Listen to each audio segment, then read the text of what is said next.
Hello, good afternoon. It's wonderful to see you all here. On behalf of the Scientific Program Committee of the World Water Week, I would like to warmly welcome you here at our session on tracking outcomes of global climate and water conferences.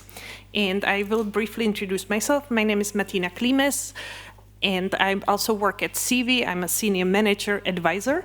And together with my colleagues, Matu Samel from the Economist Impact and Inga Jakobson-Mata from IVMI, but also with Leah Jones-Clark from University of Waterloo, we were behind this session. And I think many of you are wondering how do we really track outcomes of these global processes. But before we start, I would like to ask, please raise your hands if you attended the 2023 UN Water Conference. Hank, you did attend, indeed. Okay, so this is interesting. And now please raise your hand if you attended the last COP, climate COP, COP29. Even less. Very interesting. So I'm very happy that we have so many people here who are maybe thinking about going to these global meetings and who really wonder how do we track the outcomes, what role they play. And for us, how we work with the Scientific Program Committee, we cannot do all this alone. We actually have partners, co-conveners. And for these themes, our co-conveners are IVMI, International Water Management Institute, also UNEC Water Secretariat, and UNEP, United Nations Environment Programme, and also Agdar Gargesh Diplomatic Academy, part of the UAE's Ministry for Foreign Affairs. And together, we worked for almost a year on putting together this theme. So this is a little bit different than other sessions because this is how the seminars of the Scientific Program Committee work. And this seminar has 3 parts, and this is the first part. And I would like to now ask Matus. Matus, how do you feel about our topic? What are your expectations from the seminar series? Yeah, thank you so much, Martina. Thank you, everybody, for being in the room with us today. I know this is an incredibly exciting year for CIWI and for the World Water Week, and there is a lot of fascinating discussions. But I think today and this series, this seminar, is a little bit special, and particularly in light of the topic for this year, which obviously is the big central question of how do we bring water to the very center stage of global policy and global climate dialogue. And coming from the Economist group, we obviously, as we have heard today, this morning, for us, we see the water being central part of the climate dialogue and climate crisis being a water crisis, but even more importantly, water being an absolutely essential element for all the other SDGs, for global peace and security, and for global economic development and prosperity. And beyond the world of water professionals and water experts like yourselves, that is a surprisingly underappreciated element and role of water in this dialogue. So I think it is an absolute pleasure to have this session that is we have an absolutely superstar lineup for you today. We will have, first of all, a couple of panels with opening remarks for each of them. But before we jump into that, we have the absolute privilege to host the EU Commissioner, Her Excellency Jessica Roswell, who, as she mentioned, is the first EU Commissioner with water resilience in her title. And so it's an absolute privilege to have you, Your Excellency, to kick us off for this really important session of bringing water to the very center stage of global climate policy. Thank you so much.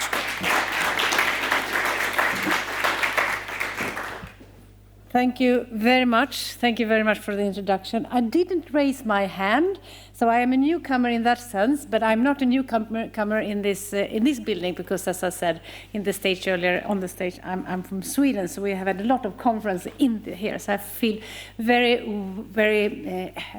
among friends here. But ladies and gentlemen, water is fundamentally at the heart of climate change. Europe and the world are reaching a crucial point in the fight for water security and resilience. European landscapes are changing rapidly. We are the fastest warming continent. Extreme weather events, floods, droughts, and forest fires are becoming more frequent and intense, as we have seen again in the recent weeks. And these are not isolated events. They are part of a downward spiral of environmental degradation, biodiversity loss, and climate instability. And this is not just a European issue, it's a global one. And today, 2.2 billion people still lack access to safe drinking water, and more than half of the world's population does not have safe sanitation. And by 2030, nearly half of humanity is expected to face water stress. And we are 5 years away from the deadline to achieve the 2030 agenda, yet progress towards Sustainable Development Goal 6 remains far too slow. And none of these developments are surprising. But as a broader society, we have taken water for granted. Water Week, World Water Week, maybe not, but generally speaking, we have underestimated the threat that the global water crisis poses to our food system, our industries, or our health and national landscapes. This is the urgency behind the European Water Resilience Strategy. And with this strategy, the European Union has placed water resilience firmly at the top of its political agenda. And as I said earlier, and you said it also as the first commissioner with water resilience is my title, I have a clear mandate. Water must no longer be treated as a secondary issue. It must become a central pillar of climate and environmental action, just like we are treating energy. Because water and climate are deeply interconnected. And the IPCC has warned that every increment of warming increases the risk of water scarcity. But the reverse is also true. Healthy water systems help store carbon, protect biodiversity, and reduce the impact of extreme weathers. And that is why the EU strategy places a strong emphasis on nature-based solutions. So imagine cities designed as sponge cities, able to absorb rainwater during storms and release it during droughts. Or imagine wetlands restored to filter pollutants and rivers reconnected to their floodplains to reduce disasters, risk, and boost biodiversity. And imagine new and vast opportunities for companies in sustainable water management. This vision is not limited to Europe. It's a model for global cooperation. Because water does not recognize borders, and our response must reflect that. The EU is committed to multilateral action. We have aligned our strategy with the UN Water Action Agenda, the Paris Agreement, and the coming Montreal Global Biodiversity Framework. At COP28, water was recognized for the first time as a thematic priority under the UAE framework. And at the COP29, the Baku Water Declaration underlined the importance of including water in countries' national determinate contributions, the NDCs, and national adaptation plans. And the EU will work to ensure that these commitments are not forgotten. We will help to translate them into real action through technical support and climate finance. The 2023 UN Water Conference was an important milestone, but its success depends on follow-up and accountability, and we need to do the work, not only the talk. The 2026 UN Water Conference must be that turning point. And we will advocate for a permanent intergovernmental process on water. Water should be a standing item at every COP, as you said earlier, Excellency, every biodiversity summit and every climate negotiation. We will also support the expansion of the UN Water Convention. Transboundary cooperation is essential to prevent conflicts and ensure the sustainable management of shared resources. And to deliver on these goals, we need better tracking of outcomes from major climate and water events. We also need better data, stronger financing, political will, integrated water resource management, and the restoration of aquatic ecosystems. All of these measures will strengthen climate resilience. But monitoring alone is not enough. We need to do the work and use the insight from global processes that must be turned into real policies, real investments, and real partnerships. The water resilience strategy is more than a policy document. It's a call to bold and coordinated actions. And the EU will prioritize investment in nature-based solutions and digital water technologies. Through the Global Gateway strategy, we are partnering with countries to build resilient infrastructure, from solar-powered desalination to smart irrigation networks. Ladies and gentlemen, the time for incremental steps is over. What we need now is a transformative change, and that change depends on all of us. To governments, I say make water a cross-cutting priority in all climate and development strategies. To businesses, I say invest in circular water systems and adopt water-smart practices. To civil society, I say continue to hold decision makers, like me, accountable and advocate for nature-based solutions. And to people, we say we cannot take water for granted, not even in Sweden. And the word I heard from on the stage earlier was together. I think that is the word that I really take with me from this first day. Before I close, let me just leave you with one message. Water resilience is climate resilience. Every drop we protect, every ecosystem we restore, and every partnership we build take us one step closer to a sustainable future. The EU is committed to that journey, but we cannot do it alone. Together, let us ensure that water is no longer a symbol of crisis, but a catalyst for innovation, equity, and global cooperation. Thank you very much.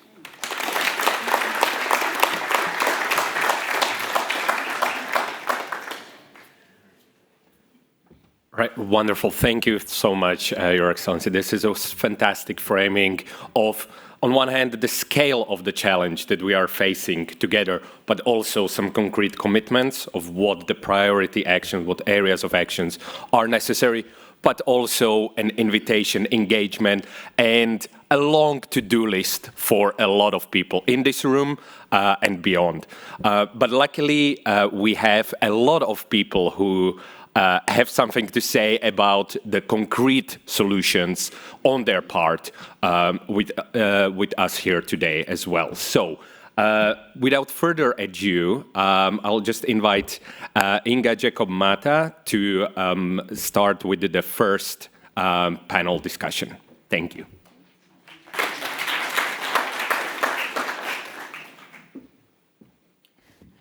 Thank you, Mattis, and very good afternoon to you all. It's great to have a room so full of interested colleagues. We now turn to our first panel, which is really, it's a high-level panel looking back in order to look forward on where we have come in terms of tracking these commitments at the global level. Have we moved the dial? Have we really made an impact, or has it just been lip service?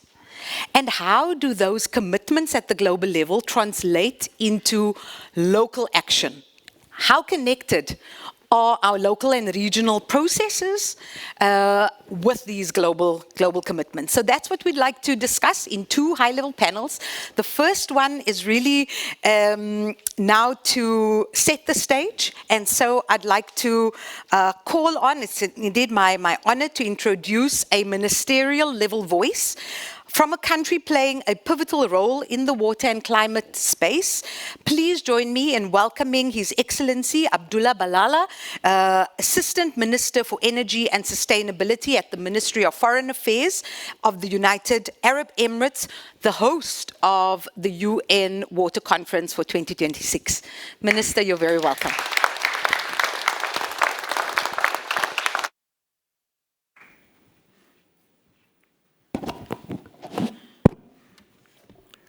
Excellencies, colleagues, distinguished guests, good afternoon. It is indeed a pleasure to join you for this important discussion on tracking the outcomes of global climate and water conferences. Allow me first to express my sincere appreciation to our hosts, the Anwar Gargash Diplomatic Academy, the International Water Management Institute, the UNECE, and UNEP. And I have to say, your leadership and expertise have created a timely platform for this dialogue, and we're all grateful for that. For us, the United Arab Emirates, this subject is especially meaningful. 2 years ago, during our COP28 presidency, we made sure that water was not on the margins, but at the center of both the action agenda and the negotiations. We championed the Freshwater Challenge, expanding it to more than 50 countries. We convened the first ever COP Ministerial Dialogue on water resilience food systems, while also advancing the urban water resilience. And for the first time, water was anchored in the global stocktake and became the first thematic target under the UAE framework for global climate resilience, guiding progresses towards the global goal on adaptation. When shaping the agenda, launched here in Stockholm, we were conscious of continuity. COP28 followed immediately after the 2023 United Nations Water Conference. And rather than reinvent the wheel, we choose to champion the initiatives born from that process, while also filling some gaps, such as the water-food nexus. A year later, we proudly accepted the responsibility of co-hosting the United Nations Water Conference. And we build on what's already exists. We honor the immense efforts of the 2023 conference and other global processes, not by duplicating them, but by carrying their momentum forward. This was evident in the adoption, by consensus, of the 6 interactive dialogue themes last month in the city of New York. These themes preserve the spirit of the 2023 United Nations Water Conference while adapting to the unique mandate of the 2026 ones, advancing SDG 6 implementation within the broader 2030 agenda. Among them, 2 dialogues speaks directly to today's discussion: Water for Planet, which connects water to climate outcomes and resilience, and Water for Multilateral Processes, which strengthens coherence and continuity across global agendas. These will be critical avenues to ensure that our progress is not fragmented, but aligned and mutually reinforcing. Looking ahead, our focus is clear: translate commitments into action through partnerships, innovation, investments, and above all, accountability. Because the 2026 UN Water Conference is not an event, it is a process to overcome fragmentation, unite water stakeholders, and connect water with every other agenda, from climate to energy, from food security to biodiversity. Excellencies, colleagues, and friends, we all know the truth. Without water, every SDG is at risk, and every global agenda will fall short. That is why our responsibility is immense, but so too is our opportunity. And so I close with this pledge. The UAE, together with our colleagues in Senegal and with all of you, is committed to delivering not just a successful conference, but a turning point for water, Let us ensure that when history looks back at this decade, it will see not a disjointed processes, but a single united movement, one that secures water for people, for planet, and for peace. Thank you.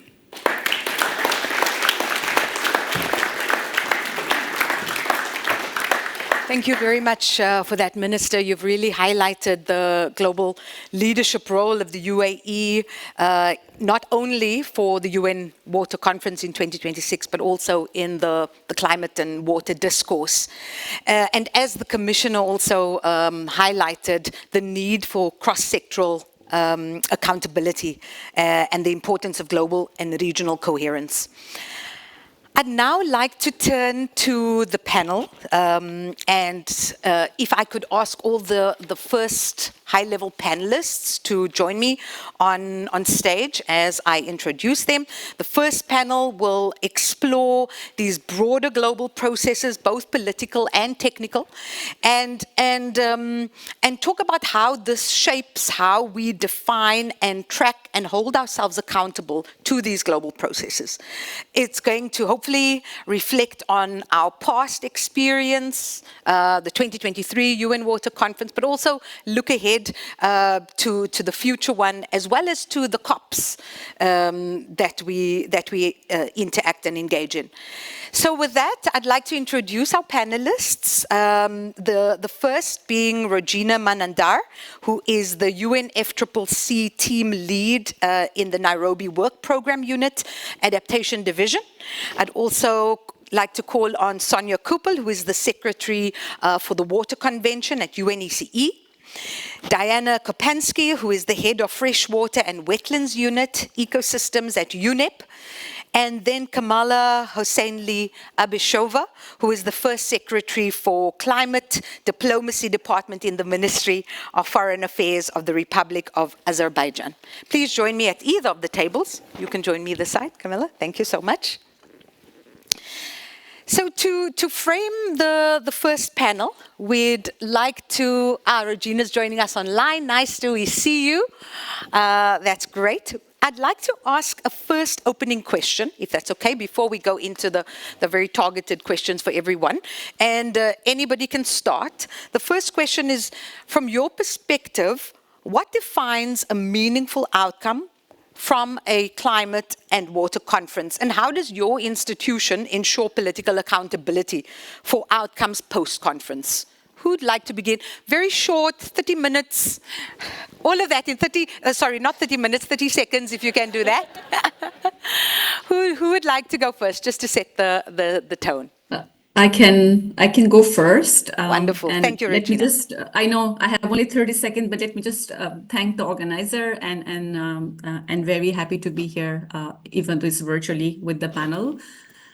From my quick assessment, in terms of your opening question, the successful outcome, at least from the work we are doing under the UN climate change process, is where we bring all stakeholders in an inclusive manner. Not just for the sake of bringing them together, but in terms of making sure that we all held accountable in designing, implementing, and monitoring the outcome. So that's one. This also includes integrating water and climate in the consideration of the work that we are doing, not just at the global level, then back at the regional, national, and subnational level. And that I think that should translate to an accountable outcome, which I was going to maybe respond to in terms of your next follow-up question, but I'll leave with that. Thank you. Great, thank you. Thank you so much for that, Regina. Anybody else want to take a stab at the first question? How do you define a meaningful outcome? Kamal?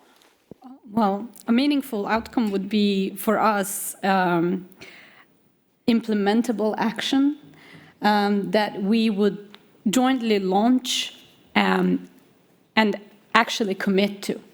This is what we aimed at when we put forward Baku Dialogue on Water for Climate Action at COP29.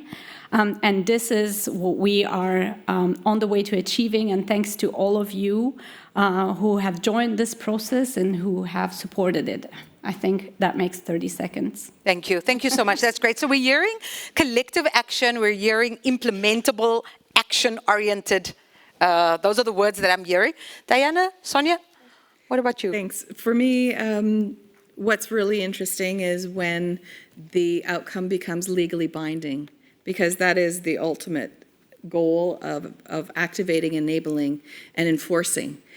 So for me, one of the most celebratory moments is, of course, the Paris Agreement, but we have more in the pipeline.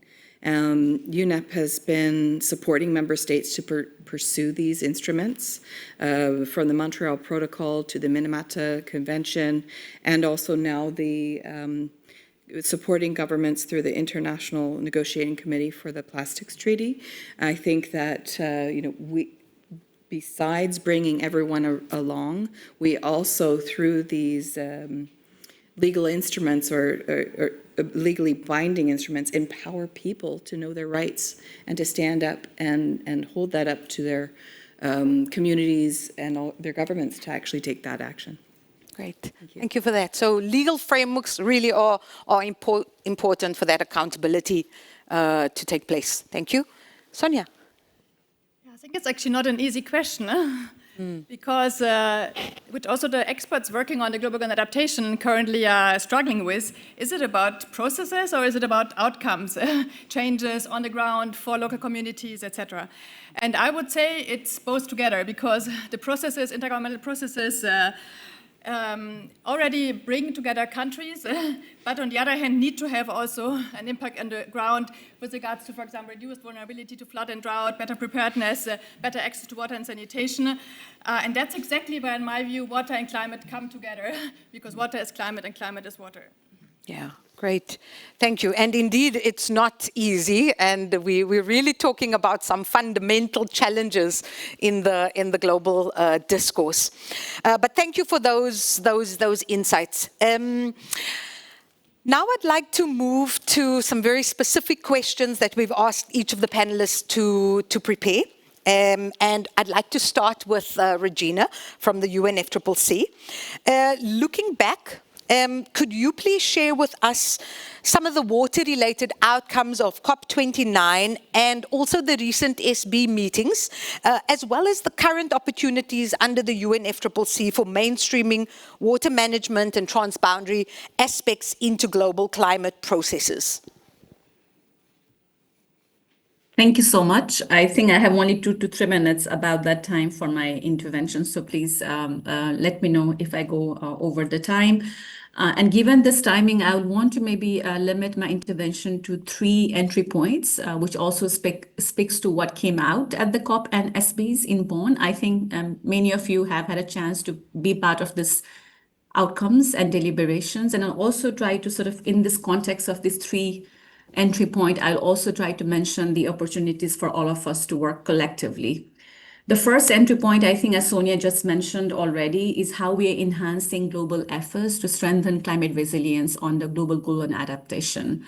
While this started at COP28, I believe this framework, which is the framework, UAE framework on global climate resilience, provides a path where the world needs to get at to be resilient in order to address not just the present, but the evolving climate change impacts, and also to strengthen the efforts, to measure the efforts of countries. And hence the COP29 progress, and I think many of you as an expert have been involved in this deliberation in finalizing the indicator work leading to COP30 in Belém, I think is very critical process. It's a work in progress, so it's essentially building on the outcome at COP29. And this reflects a global consensus on the targets, which of course, for this community present in the room, I know a theme of water is very relevant, but I think we should definitely not forget the intersection with other thematic targets such as food, ecosystem, infrastructure, poverty eradication, and cultural heritage. So I think one of the opportunity which already started and at the SBs, the deliberation is to continue the refinement and finalization of these targets. So there is an opportunity, so to speak, for everyone, not just focusing on the water target, but the intersection of water with other thematic targets. And the opportunity there is to refine the targets so they are meaningful and contextual, but also relevant to measure the global progress on these thematic targets in aggregate manner. So that's, I think, a very good opportunity. And maybe one additional point I'd like to speak to the GGA, or Global Goal and Adaptation, is about this guidance that parties discussed at the SPs, which I think is a very relevant, also an opportunity, is while there is a limited data availability, they should not restrict the development of new indicators. So an opportunity maybe for all of us is to think about what needs to happen for countries, especially maybe capacity building for developing countries, which are maybe required for reporting on the progress of these indicators going forward. The second entry point I would like to speak very briefly in terms of outcome and in terms of the work going forward is how do we expedite the implementation of national adaptation plans, NAPs in short? And again, this is again one of the very relevant outcomes from the COP, but also a work in progress. And one of the opportunity here, as you probably are aware of the NAP 3.2 initiative, which is speaking to what are the novel and innovative financing exist to implement national adaptation plans, and how do we, as a community of experts, support countries, as in less developed countries, to expedite implementation of national adaptation plans. So there is also, of course, there is a mandated ask for organization, including UN and beyond, to implement, to propose program of implementation of national adaptation plans. So there is, I think, a very useful opportunity and very relevant in this context at the national level to support countries in programmatic implementation and also in developing concrete proposals on implementing adaptation plans at the national level through the NAPS instrument.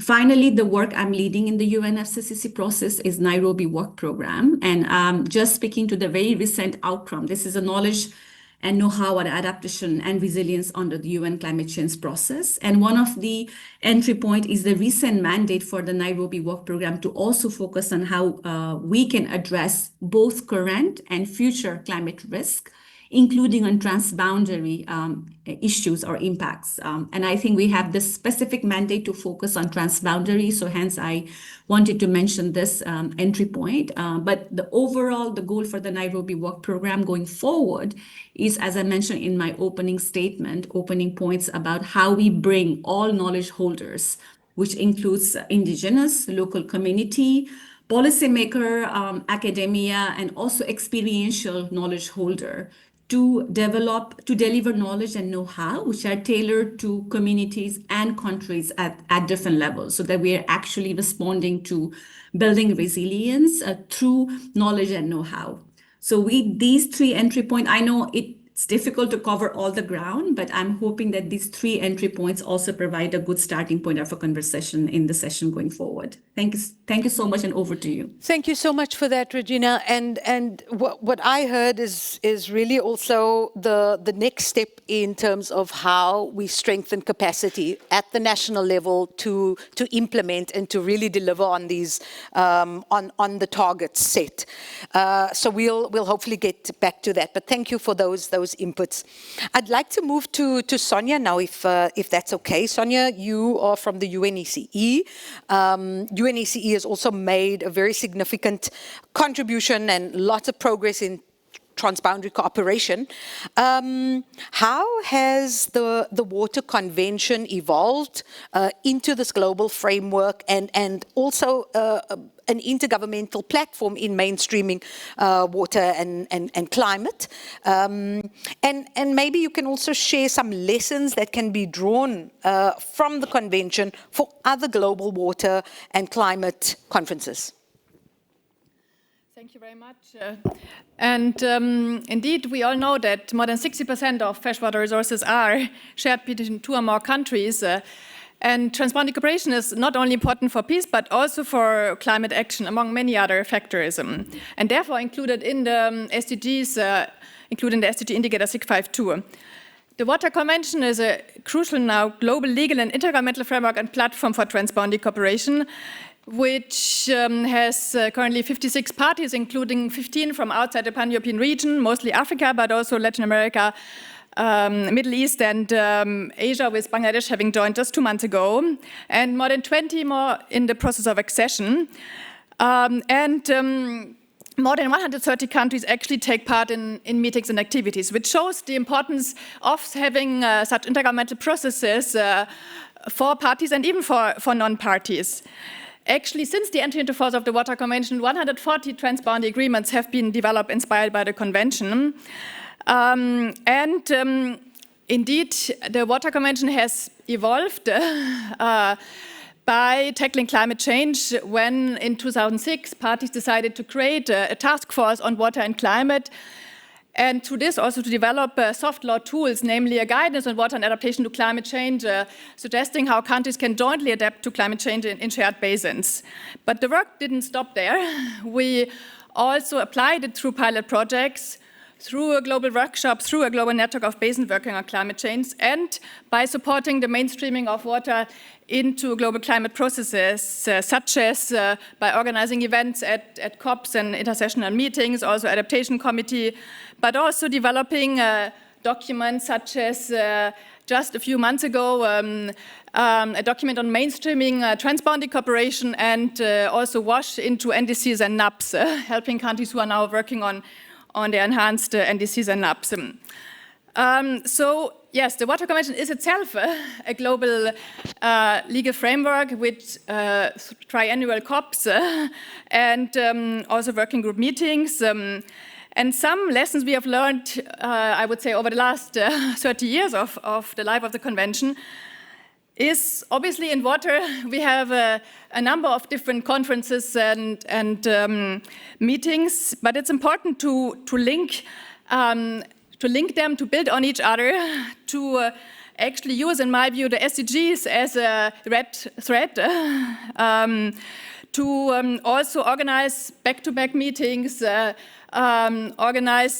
use existing meeting, also to prepare for the next one, like using the meeting of the parties of the Protocol on Water and Health as a region preparatory conference for the next UN Water Conference, or the Regional Forum for Sustainable Development happening by the regional commissions. Also, I think the newly adopted UN system-wide strategy on water and sanitation plays a crucial role within the UN system and even with partners. And I think tracking progress requires also reporting on what has been done. So obviously all the global MEAs have reporting mechanisms, and reporting is not only important for the sake of reporting, but also because it actually enables the countries to see where they stand and to take track of what still needs to be done.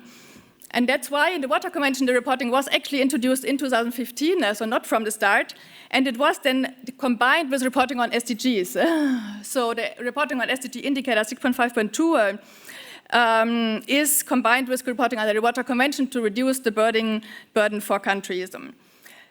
So to conclude, I believe as we all gear up for the next UN Water Conference next year in UAE, we should strengthen and use existing frameworks like the Water Convention, but also the Paris Agreement, which has water aspects, the coming Montreal Biodiversity Framework, and we should really use the SDGs as our guiding framework, and in my view, the GGA, which Regina has mentioned, is becoming a similar guiding framework for the climate space.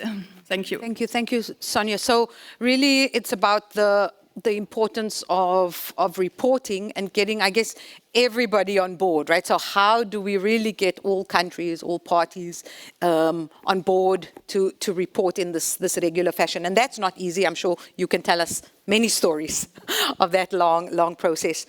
I'd like to move to Diana now, if that's okay. UNEP has played a very important role in translating science into policy. Could you start us off first by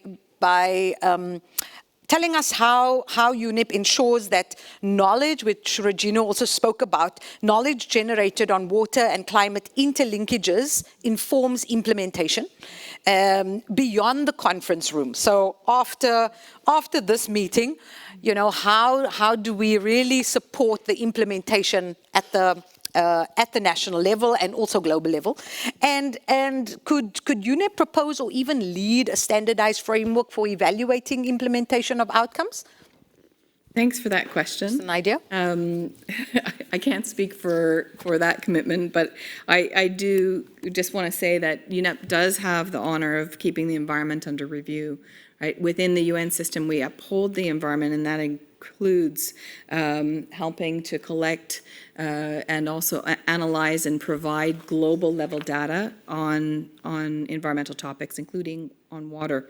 And all of our tools that we have are built as a combination of some of the SDG indicator work we have, but also with partnerships with the UNEP DHI and Google and others. We create globally and publicly available accessible tools so that where there are the reporting gaps or where there is this interpretation capacity challenge, we can help point to a global standard and a global way of looking at where countries are tracking for 3 of the SDG indicators, for example, that all hug water and are encapsulated with the integrated water resources management.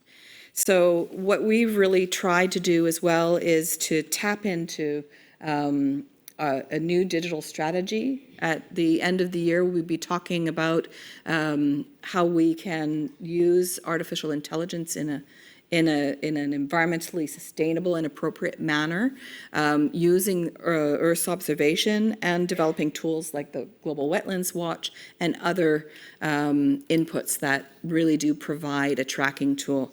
In addition, because of the reporting burden, which Sonia had mentioned, UNEP has been innovating actually and been working on a process to bring together these multiple reporting elements. We know that when we take action for freshwater and freshwater ecosystems, we're taking action that can cut across multiple environmental agreements and multiple global goals. So what we are doing through that process is also allowing countries to create their own dashboards so that even if they might sit in different sectors or if different ministries or have different responsibilities, these reporting elements speak to each other. Thanks. Great, thank you. Thank you so much. So lots happening really post-conference and on the ground with partners. I guess also the coordination of that is also quite challenging. But thank you for those inputs. Last but not least, we'd like to move to Camilla. As the host of COP29, how did the Baku Dialogue on water for climate action come into being? Tell us a little bit about some of the lessons and the challenges also. We want to challenge the existing narrative. So if you can share some of the real challenges, right, in that, and some of the lessons that you've drawn from the process. Thank you very much. Well, I usually go around attending various international events, actually preaching people about how important water and climate nexus topic is. But today I'm so relieved. Thank you very much. I have more time to tell you about how we actually... About the challenges of that, right? Yeah, the challenges too, but about the background of how this really came into being. When we assumed the COP presidency, it was important for us to address global challenges that also resonate with us domestically. And water is central to us in many ways, including in relation to climate change. Around 70% of our waters come from our neighboring countries, so water is important for our resilience and survival. As such, and transboundary water cooperation is truly important.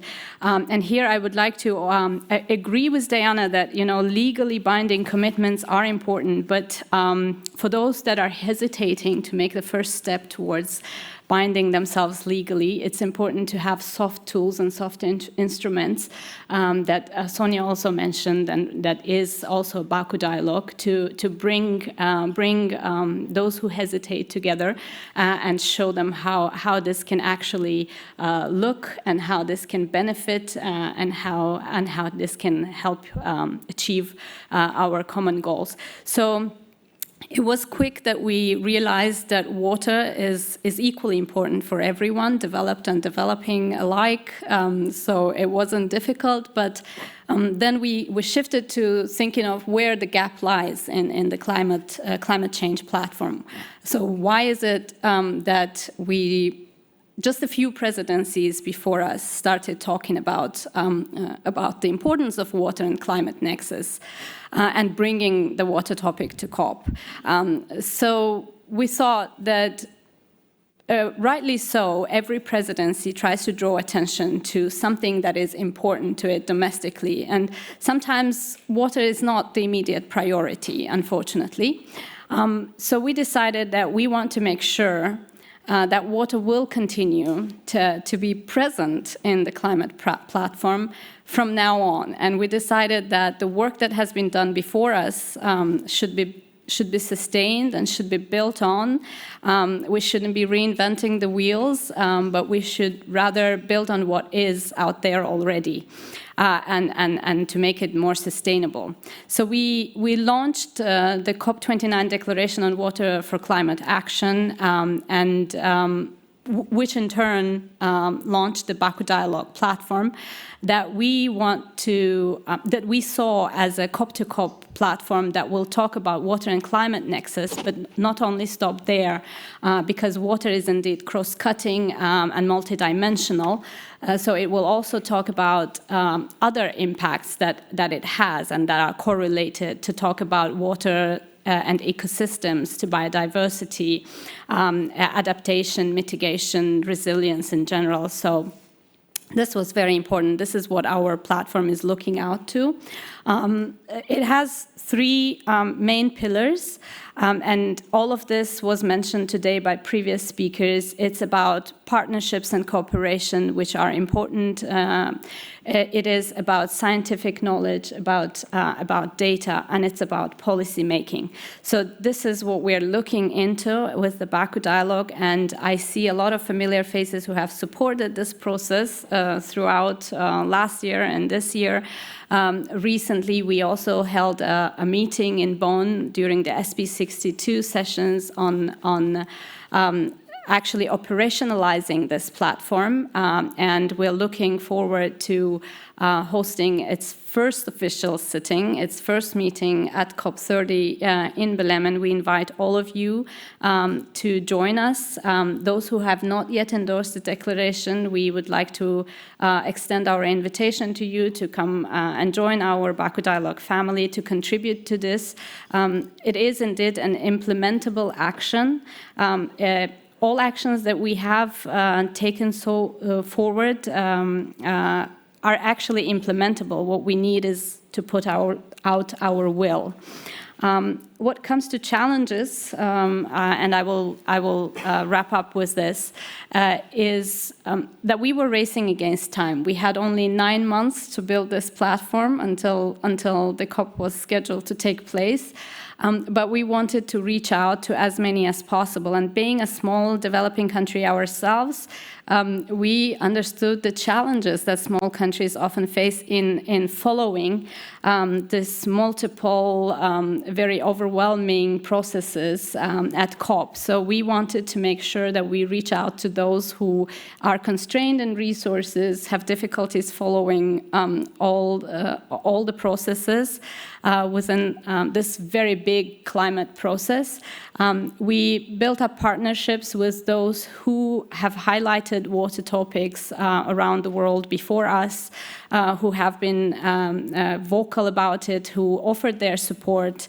This is a multi-stakeholder initiative, as a matter of fact. It's not only country-driven, but also many other non-party stakeholders have joined this platform. So if you are one of them, you're also welcome to come in.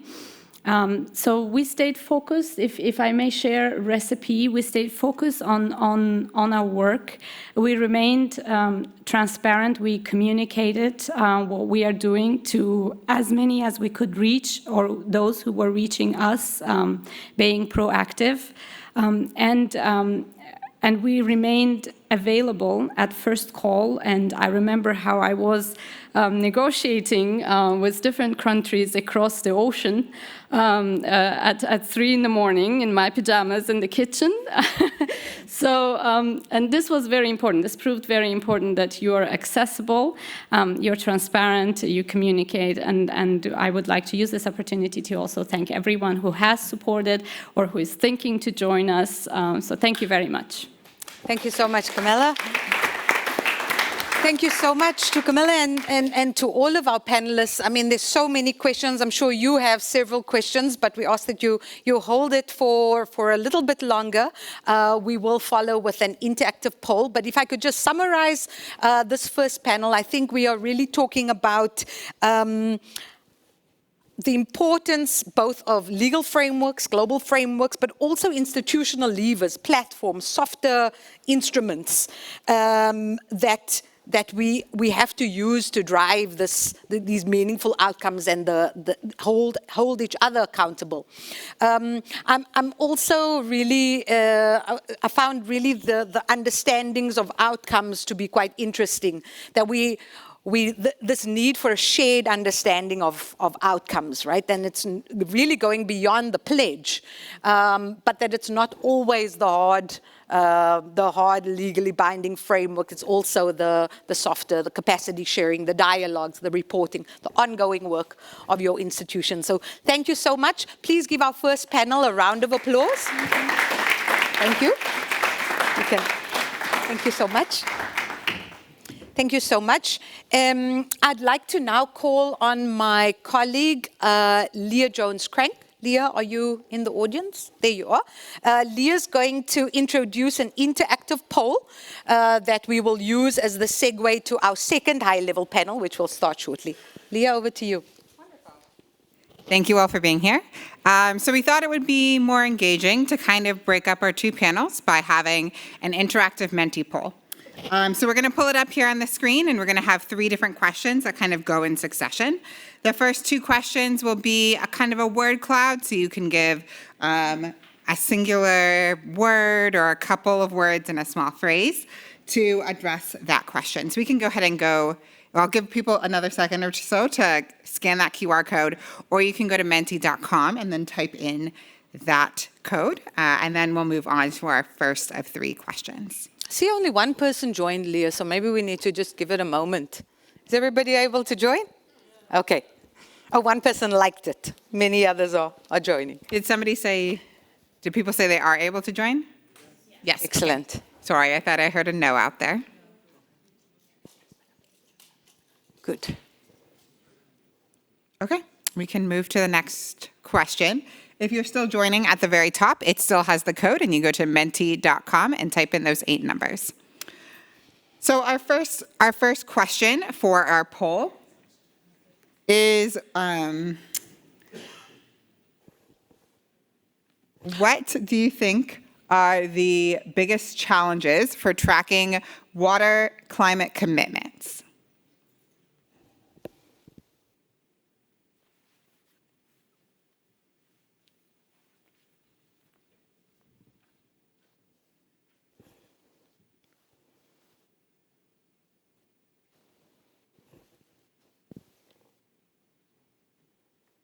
Okay, so I'll read out some of the answers as they're coming in, and you guys can keep sending in more responses. So we see accountability right there in the middle as being one that people have mentioned a lot, but there's also data, political will, complexity, climate change, legal frameworks, a lack of transparency, measuring, interest, technology, oil, mess, resistance, cooperation, uncertainty, and consistency. Yeah, common language, that one stood out for me. Hopefully in the Q&A after that, whoever put that up, we can share a little bit more on what is the common language. Okay, so we can see that there are definitely some themes that we're seeing quite a lot: the accountability, political will, data, finance, and complexity. But there's also a lot of other factors that you guys are thinking about. Okay, so in the interest of time, we're going to move on to our second question and our second poll. So for the second question, it's also a word cloud, and our question is, what kind of support is most needed to improve commitment follow through?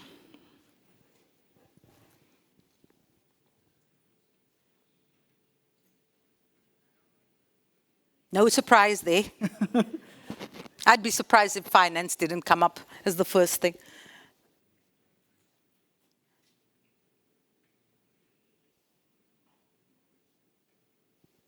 Interesting, the point on one water framework. I think that's something we can also unpack in the discussion later. Yeah, so again, finance is pretty big right there in the middle still. But we also see political will, capacity building, accountability, a need for a legal framework,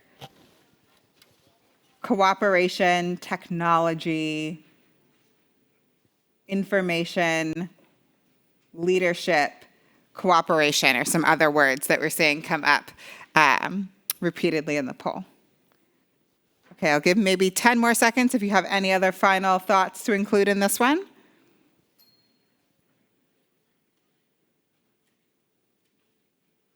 Okay. And now we'll move on to our third poll. And this is kind of to help us transition from the first more high-level panel where we're talking about things happening at the global level in regards to tracking outcomes, to thinking more about how that's trickling down to what's actually happening on the ground in local spaces. So this question is simply just a 1 to 4 rating scale. How often do you think global water and climate commitments lead to local action in your region or in your location?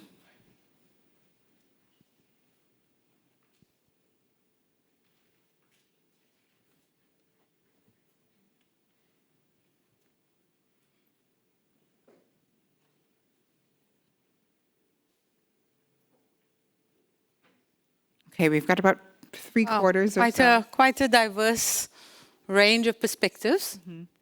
Yeah, it's good to see that there's the sometimes category is actually quite high, but we see that there's still a lot of instances where it's never or rarely that these global level processes are leading towards local action and local change. So with that, we'll transition to our second panel. Thank you so much for that, Leah, and thank you to you all for sharing your views.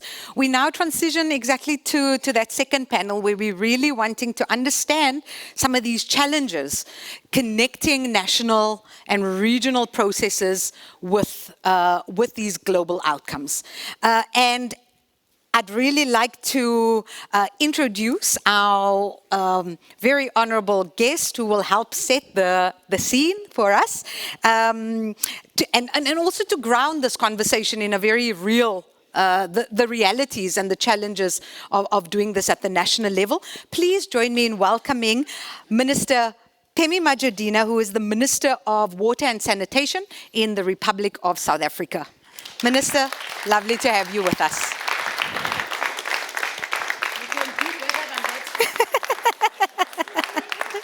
Thank you, Minister. You say you can do better than that.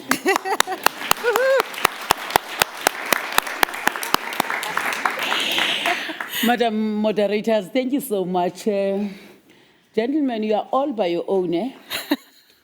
In South Africa, August is a Women's Month. I was counting number of women that were in this panel and I got excited. A big round of applause for women.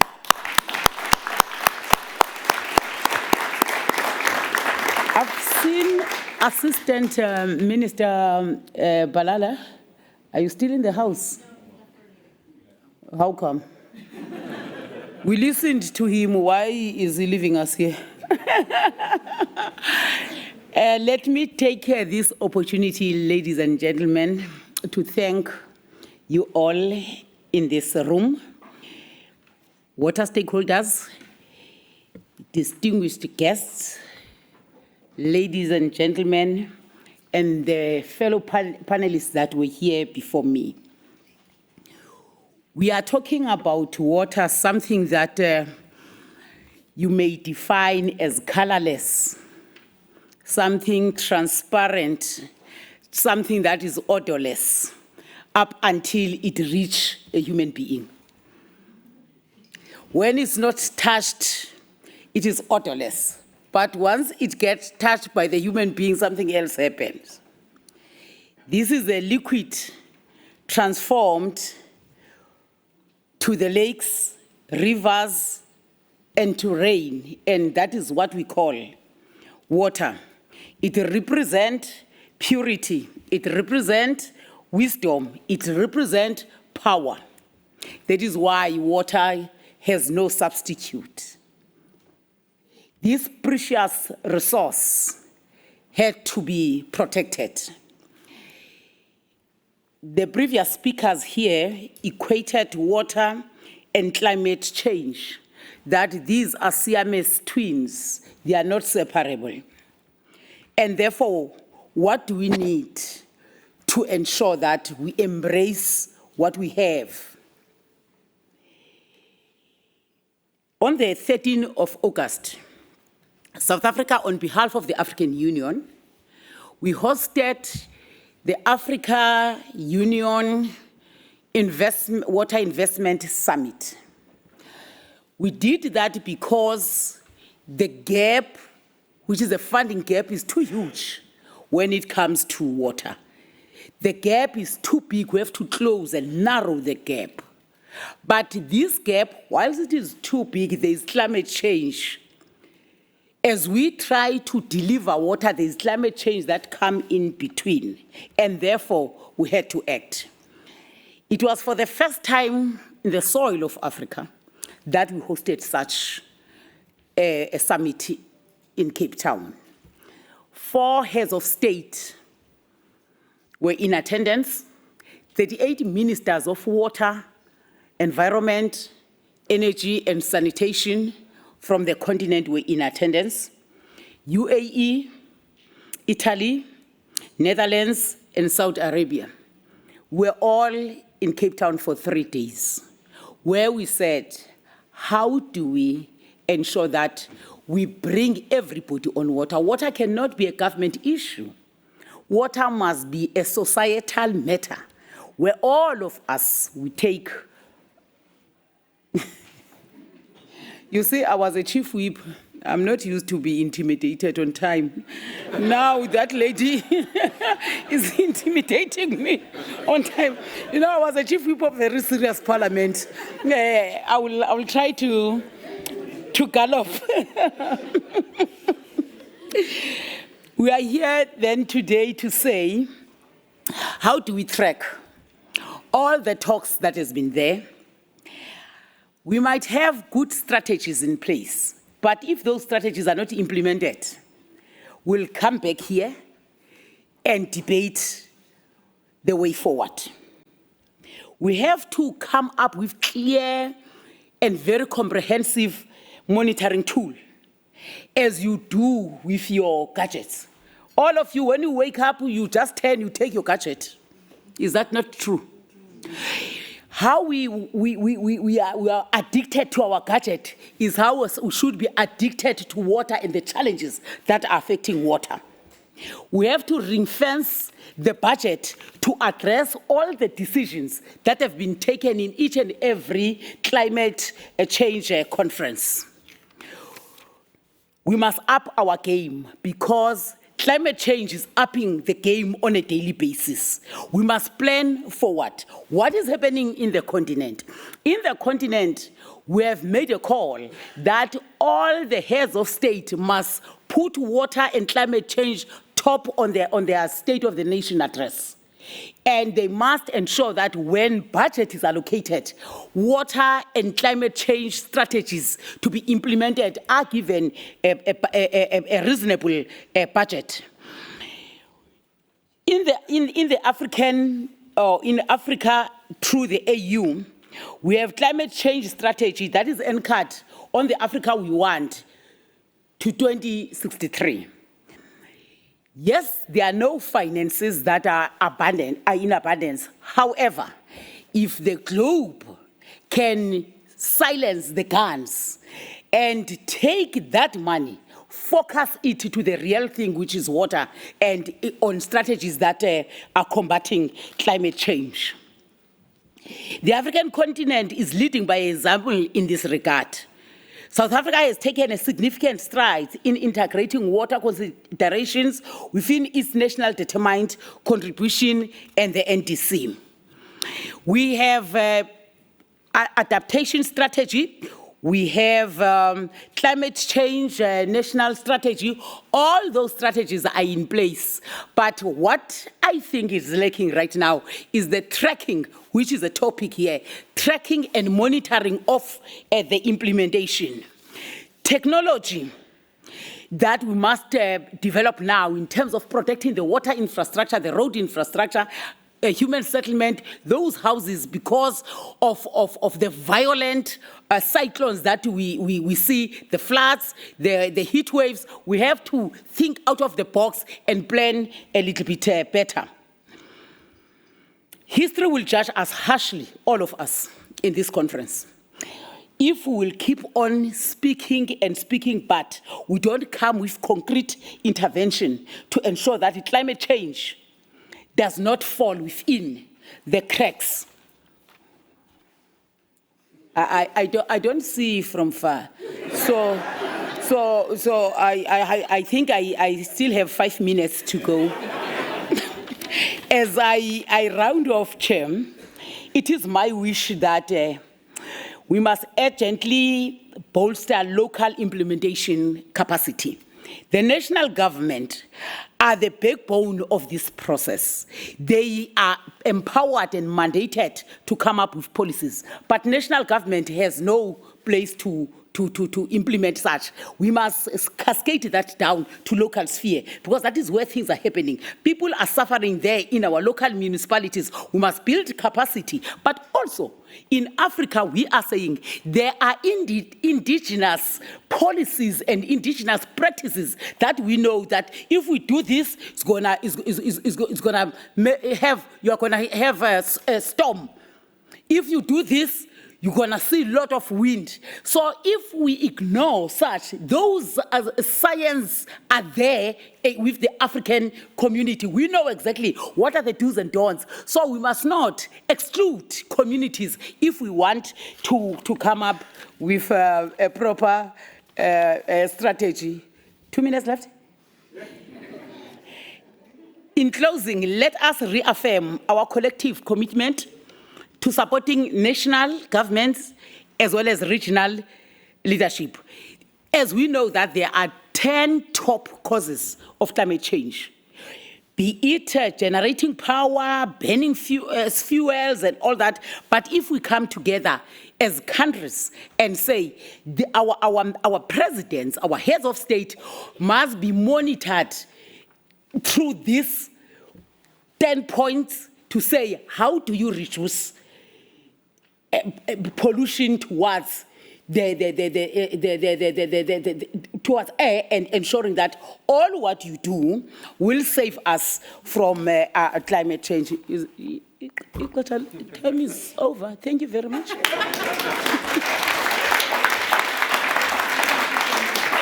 see, you can do better for me. You see, this is how we do it. Just stop it. Loosen make your hands free. Make your hands free.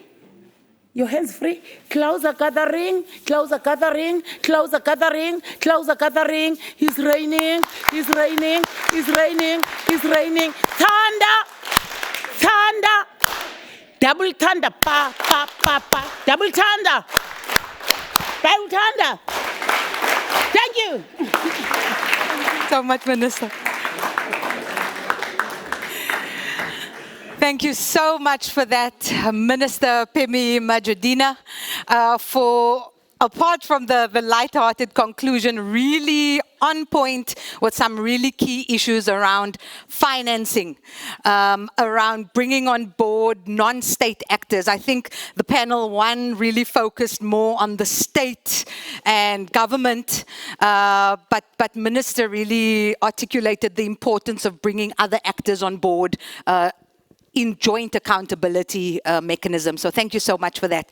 I'd now like to introduce our second panel. So if I could call on the following, Ms. Coletta Ruhamya, who I believe is joining us online, who is the Deputy Executive Secretary for the Lake Victoria Basin Commission. Henk Ovink, who is the Executive Director for the Global Commission on the Economics of Water, amongst so many other things. Mark Smith, who is the Director General for the International Water Management Institute. Now we're getting there. Now we're getting heated. We can dance. Mark, please join us. We also have George Wamukoya, who is team leader at the Africa Group of Negotiators. I think he will also join us online, as well as my colleague Leah Jones-Crank from the University of Waterloo, assistant professor there. Okay, so colleagues, which way are you going to join, that side? Okay, good. Yes, please give them a round of applause like you mean it. Nice. Minister gave us the energy now. We really have to deliver. Thank you so much for joining this panel. Perhaps just to kick us off, we won't have time to go through everyone, but maybe one or two speakers, if you can maybe just start us off with, what do you see as the main challenge linking national and regional processes to global processes, and how can we overcome them? Anyone want to take a stab at that? Henk, please, over to you. On water? Yes. Water and climate. Well, let's stick to water first, because there is nothing on water globally. We have only a process globally. A lot of the speakers talked about legally binding, commitments. There is nothing to benchmark any of the commitments so far on water. So on all the MEAs, we have agreements that help. In the Netherlands, we had the first climate case against our government, and all the way to the highest court, they won, and the government had to comply. And the challenge was the NGO Urgenda said the government is not doing enough to implement the commitments of the Paris Agreement. Legally binding, it works. So on water, we have no global agreement. We have a process that is super weak. There is an amazing commitment of the UAE and Senegal. There was amazing commitment from the Netherlands and Tajikistan, but at the same time, it's a fluid process. We come together. The Water Action Agenda, as an outcome of the last conference, has no framework which to benchmark those commitments. So at best, they're a postmodernistic flower garden. They bloom for a season, and before you know, it's gone. So there is a challenge. And if we don't get to an alignment as a world, that global framework, which is not there, will also not incentivize local action. There's hope, there's an opportunity, I'm optimistic, but I just want to challenge that if we continue to speak free on these issues of water and connect it to climate, we escape. Because there is a legally binding agreement on climate, on biodiversity, on desertification, there's even Ramsar, the wetlands, and I hosted a high-level roundtable at the Ramsar Convention. UNFCCC does not go to the Ramsar Convention, so we also work in silos. So making sure that across these MEAs, water is strengthened and followed up is one. But if you look at the water space multilaterally, there's zero. What did you call it? What flower garden? Postmodernistic flower garden. Wow, that's going to be a quote for this entire week. Just remember that one. Thank you very much for that, Henk. I just want to check if our panelists are online with us. George Wamukoya and Coletta Ruhamya, are you with us? Do we have them online? I'm online with a problem with the camera. I'm online. Great, thank you. Hi, George. Great to hear you there. How about Coletta? Do we have Coletta online? No? Okay, we can.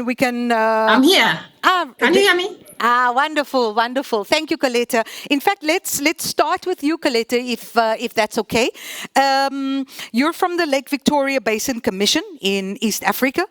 Can can you tell us a little bit about how this commission is supporting riparian countries to adapt within this transboundary basin?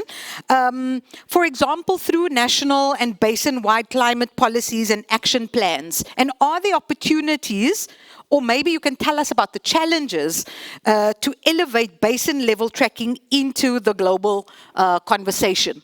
How easy is it for you to do that? Thank you very much. I hope you can hear me. Yes, we can. Thank you. Loud and clear. Yeah, thank you very much. We have two, I could see there is two entry points. As the Lake Victoria Basin Commission, of course, established by the protocol under the East African Community Treaty to manage the sustainable development of the Lake Victoria Basin. But we work closely with the East African Community Secretariat that is also have established the protocol under environment and climate change.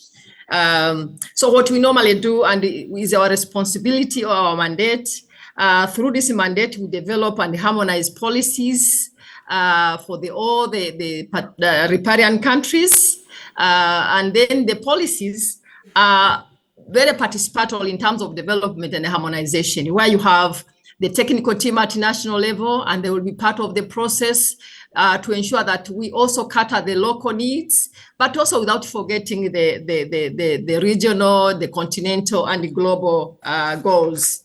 Another entry point, we develop or design projects and implement projects. The joint project within the basin, of course, is also participatory, because when you design those projects, you have to have the team from the partner states to ensure the interventions are in line with the plans at national level, but with the impact at regional level. So we prioritize those interventions that have more impact at regional level. But again, how we trigger these engagements, of course, some of these are triggered by the heads of state. Like I can give example of the regional or East African Community climate change policy. It's now under review, but it was triggered by the heads of state that instructed or gave the directive to us to make sure we have this regional policy to address the issue of climate change at regional level. And because it was by then 2011, that was before the Paris Agreement and the other multilateral environmental agreements. It's now under review to ensure we capture all the left behind, all the key emerging issues that were left behind. So we are now developing the regional water resources management policy. At Lake Victoria Basin level, we tried to develop first the water quality policy guidelines that triggered now to go further to have a regional bigger policy to address all the issues on water management, but also without forgetting the climate change issue. So I would say the process is always participatory. It is very engaging, where you have to bring all the partner states on board. Also at national level, they have to have multiple or multi-sector engagement, because as previous speakers said, water is not about only one sector. It has agricultural people, it has fisheries, it has sanitation, development. So we have to bring all this so that when we decide for the interventions to be prioritized, all key stakeholders should be on the ground to ensure the plans are well implemented. But also it supports us to mobilize the resources in terms of implementing the agreeable interventions as we implement strategies and the policies that we have developed together. You have mentioned that you have challenges. Of course, you have challenges. Sorry, Coletta. Sorry to interrupt. I'm just going to have to move on, but I think we've heard you loud and clear. Just to keep to time, that there are multiple frameworks and mechanisms at the regional level, tracking also or promoting this linkage between the regional and the global process. But we know that that is a real challenge in the implementation of that connection between global outcomes getting translated into basin settings. I'd like to turn now to Henk, if that's okay, from the Global Commission on the Economics of Water. Now, the Commission speaks of valuing water more effectively. What are some of the economic signals that are needed to turn conference outcomes into actionable investments? Yeah, so the easy answer is that the cost of inaction is outweighing massively the cost of action. So that's the easy. The other thing is that if we look at finance, a 3-degree world where the whole instability of the water cycle is both driving climate change as well as our vulnerability, a 3-degree world in 2100 will cost us 10% of our GDP on average. A 2-degree world, which some say is already not within reach, but let's be optimistic today, is only 1% only. So there's a business case on the longer term. The second that you have to take into account is that means we have to change everything. Because the current policies, practices that are in place, 99% of them are actually incentivizing stupidity instead of sanity in the way we invest for our future. So if we have to change course on everything, science tells us, our evaluation tells us, you need 40 to 50 years.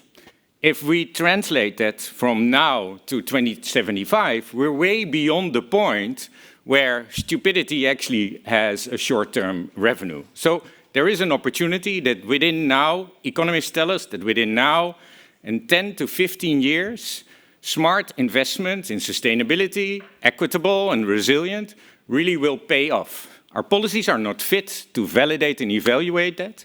And that's again coming back to those agreements. If we don't have a benchmark to commit against, so we know where we're going, especially on water, that is very tough.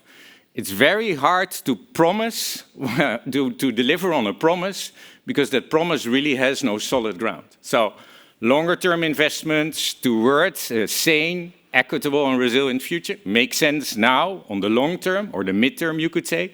Tomorrow, they already make sense. So the opportunity comes from finance, connecting that financial insight in an economic frame, as well as to political leadership and decision-making, and anchoring it into agreement, local to global and global to local, and setting up the capacity, the governance, and the partnership to deliver on that is going to be key. And water, for that is great. It is the solution space. It helps us understand because it shows those connections across society, economy, and the environment. But we just lack the will in society. We say political? No. Across every sector to really commit to that water objective. Because if we would do that, that would really empower and incentivize opportunities across our economies. Great, thank you. Thank you for that. So also echoing Minister's point that water really should be front and center, not only in governments, but also in our individual psyche, I guess. Thank you for that. You spoke about solutions, and so now I'd like to move on to Mark Smith. Mark, IMI is a leader in evidence-based water solutions. Tell us a little bit about how research and science, the evidence-based system, can ensure that global commitments don't just end with an announcement, an action agenda sitting in a platform somewhere, but instead actually catalyze on the ground action. Sure, thank you. And I'm not going to talk about the economics of stability. I think Henk really nailed that one. Henk really nailed that one, yeah. I think the place to start is to recognize that accountability, it doesn't come from evidence, it comes from governance, right? And we can talk about the multilateral commitments and the lack thereof at the global level, but we can't wait for that. So we need governance that's effective and articulated and joined up across scales, across levels. So as Her Excellency the Minister said, so that we have institutions across scales and policies and legal frameworks that cascade responsibilities and accountabilities across scales. And then we can feed that with evidence. We can feed those different levels and the actors at each level with evidence and data that can help drive accountability. Drive accountability to the scales above, including up into the multilateral level for what's happening at the local level. And here, I think there's glimmers of good news as well, because technologies are changing fast. Personally, I'm not a proselytizer for data and digital technologies. That's not my thing. But I work with many people in IMI for whom it is their thing. And I increasingly understand and see that the technologies available 6 months ago and 6 months from now, they're changing this game around evidence and the way we can feed that through into governance. We can draw together data in ways that we have not been able to do before from across the world.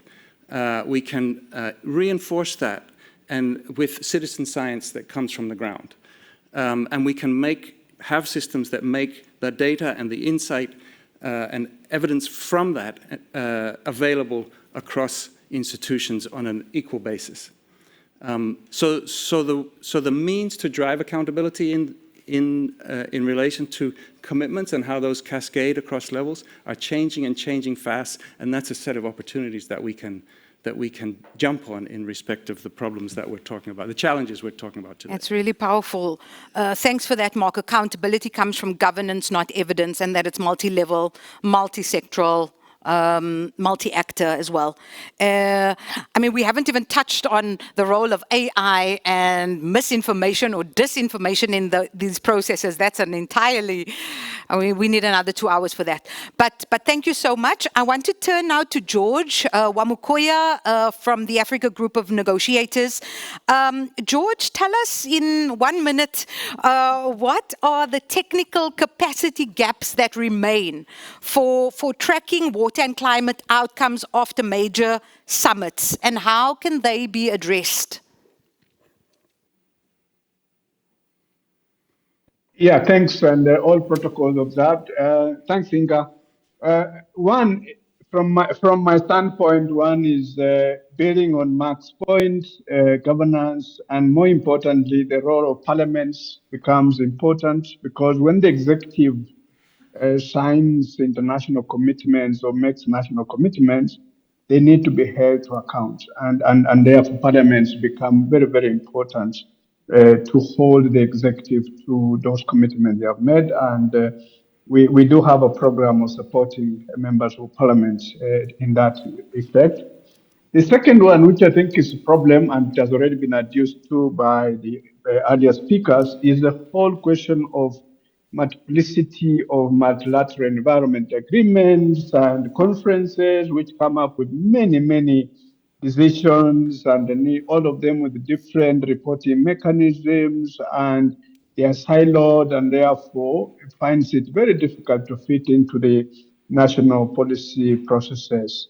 And thirdly is with respect to the climate change. As you are aware, there is a long now agenda item for SBs and the COP, and as a consequence, others are finding an opportunity to have parallel sessions, and that's where we had the declaration on water, which has to find space in the formal negotiation process so that it becomes a part of the decisions which require countries to implement.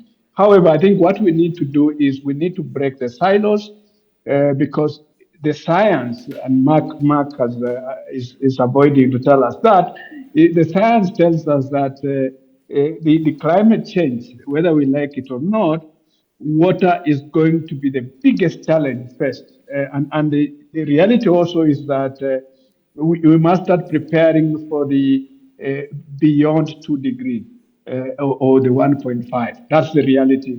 And what does that mean in countries or continents where water is scarcity? And for Africa, it's already very clear. We do have an opportunity in the sense that the GGA targets indicators, they are both dealing with the thematic of which water is one of them, but also the dimensional, which is the life cycle.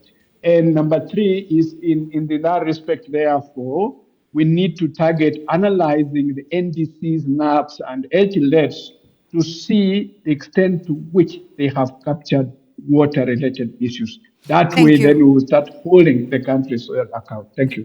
Thank you so much for that, George. And for those who don't know, Agnes is an incredible platform to support governments in their negotiation processes. So really, in that implementation process, platforms like Agnes play such a crucial role. Thank you, George, for that. We are running out of time, but I do want to give Leah the final word. Leah is not only our young scientific program committee member, but she's an associate professor, a leader in her own right, irrespective of the age. So I just want to get in very short response, please, Leah. As a young leader in the science space, what do you see as some of the biggest gaps and barriers to youth involvement? I mean, they are the ones that will work with us to carry these commitments forward. What do you see as some of the big challenges in there? Yeah, thanks for that. So I get this kind of exciting positionality right now where I'm both a youth myself, but I'm also an assistant professor who is working with youth and young students every day. And so these are both challenges that I personally face, even now, but also that I see my students facing when they want to get involved in this. And so for me, I'll just leave it with one key thing that I see as a barrier, and I think that's mentorship. And I think that mentorship we often think about as happening in a very linear and one-way process. There's a student or a young person who's being mentored by somebody older, more experienced in the field. But I really think that we need to think about mentorship as being a much more complex system. We need to think about how older, more senior people can be mentored and encouraged by younger people, but also that mentorship can exist in kind of a ladder where someone might be mentored by someone above them and that person might have their own mentor. And having this realm and this kind of messy, complex web of mentorship can allow for a better understanding of who to speak to and how to actually get involved, how to elevate your voice, and how to communicate the ideas and changes that a lot of youth and young people have to actually elevate change on a larger scale. Wonderful. Thank you so much for that. Please give our panel a hearty round of applause. Thank you so much. Thank you. Thank you very much. I think they've really captured that success seems to lie in the connective tissue between global processes, regional institutions, inclusive financing, collective action, non-state actor engagement. Really, it's a messy business that we're in. I'm going to now hand over to Martina to close us off. Thank you so much, everyone. Thank you so much, Inga, for excellent moderation. And now we had planned a question and your space to give us reflections, but we are running out of time. However, we have a session on that tomorrow at 2 p.m. So please join us. We really want to hear from you because we want to get reflections from you that we will bring into the processes, the global processes, and summarize key messages from what we've heard from panels. But we also know that everyone who comes to the World Water Week, you are experts, you are water experts. You have very valuable insights, and we really want to hear from you. So unfortunately, we did not have space for it in today's session. And I also would like to say we have audience online, but tomorrow, that will be not online, only in person. It's a workshop style, 2 p.m. Please be there with us. We have a very interesting lineup of speakers, and it will be more space for you to actually give us your own reflections, ask questions. So we are very much looking forward to seeing you there. And with that, I would like to leave you now for fika. And before you go, I wonder if you've noticed these pins. A few of us are wearing them. This is a recognition. It's the Women in Water Diplomacy Network. And if you see somebody wearing that, it's not only women who are wearing these pins. Please do go to them and ask them what is the network about, because this is a very nice initiative that SIWI is supporting, but there are many, many other partners. And for example, Ambassador Tanya Mishkova, who will be our speaker in our next session, she is one of the proud members of the network. So thank you very much. I hope you enjoy your afternoon.